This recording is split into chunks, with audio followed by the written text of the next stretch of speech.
लो जी, हम अमरपुरा धाम पहुंच गए हैं। माता रानी के आशीर्वाद से ठीक ठाक पहुंच गए हैं। चलिए हम प्रसाद चढ़ाएंगे, प्रसाद के बाद हम फिर आपको दर्शन कराते हैं अमरपुरा धाम के। तो भक्तों, ये है अमरपुरा धाम। यहाँ देखिए, दर्शन करिए।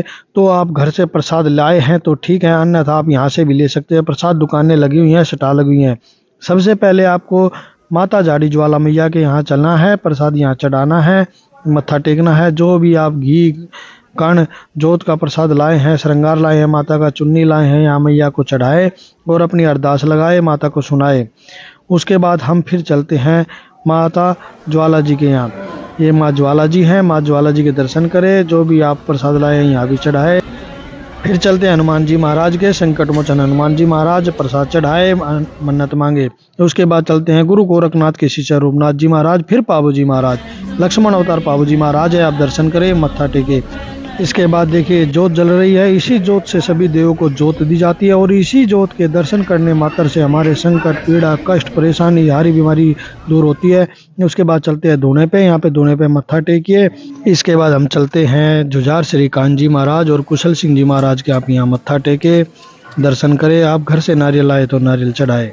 और फिर चलते हैं यज्ञशाला पर। यह अमरपुरा धाम की यज्ञशाला है। यहाँ पे यज्ञ के दर्शन होते हैं।